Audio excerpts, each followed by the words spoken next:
রাজধানীর পল্লবীতে ৭ বছরের শিশু রামিসাকে ধর্ষণের পর হত্যার ঘটনায় ১ সপ্তাহের মধ্যে তদন্ত প্রতিবেদন জমা দিতে নির্দেশ দিয়েছেন আইনমন্ত্রী মোহাম্মদ আসাদুজ্জামান। আইনমন্ত্রী বলেন, বিচারের দৃষ্টান্ত স্থাপন করতে না পারলে খারাপ বার্তা তৈরি হবে। এদিকে সম্ভাব্য সংক্ষিপ্ত সময়ে দৃষ্টান্তমূলক বিচার সম্পন্ন হবে বলে আশ্বাস দিয়েছেন স্বরাষ্ট্রমন্ত্রী সালাউদ্দিন আহমেদ। FM বায়েজিদের রিপোর্টে বিস্তারিত।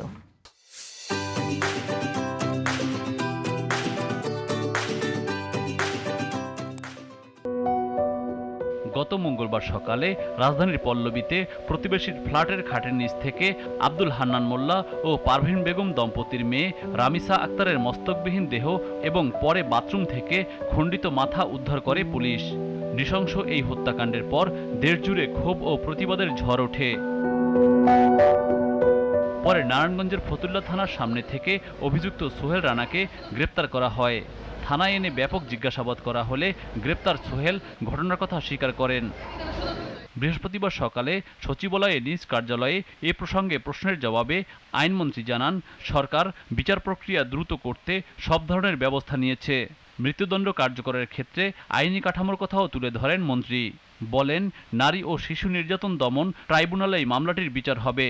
আমি আজকে অফিসে এসে প্রথম যে কাজটা করেছি, পুলিশ কমিশনারকে টেলিফোন করে বলেছি এই মামলার তদন্ত প্রতিবেদন যতটা দ্রুত সম্ভব 1 সপ্তাহের মধ্যে করার ব্যবস্থা করেন। উনি আমার সাথে একমত হয়েছেন। একটু আগে আমার সাথে স্বরাষ্ট্র সচিবের কথা হয়েছে। আমরা এটাকে সর্বোচ্চ গুরুত্ব দিচ্ছি। এদিকে সচিবালয়ে স্বরাষ্ট্রমন্ত্রী বলেন, সংক্ষিপ্ত সময়ের ভেতরে সুষ্ঠু তদন্ত করে অভিযোগপত্র জমা দেওয়া হবে। বিচারের দায়িত্ব আদালতের। দায়িত্বে আসার পর এ পর্যন্ত যতগুলো হেনিয়াস ক্রাইম এই জাতীয় হয়েছে, আপনারা কি কেউ একটা ক্রাইমের ক্ষেত্রে বলতে পারবেন যে পুলিশ সর্বোচ্চ চেষ্টা করেনি এবং সংক্ষিপ্ত সময়ের ভিতরে তারা অ্যারেস্ট করতে পারেনি? একটাও নেই।